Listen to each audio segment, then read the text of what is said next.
So we're going to set the tensioning cap screw and the knurled spreader nut. So here's your carriage.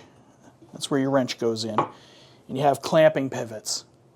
This one's tapped, goes on the left side, meets with the hole. This is a through hole, goes there.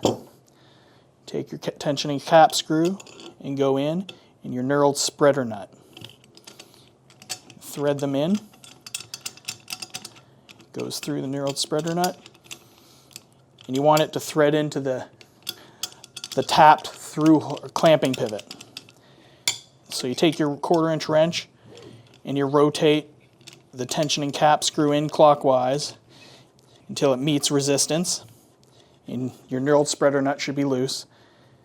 Back this off half a turn. Rotate your knurled spreader nut closer to where your wrench is, just where it touches. And then tighten it down, the set screw, to hold it.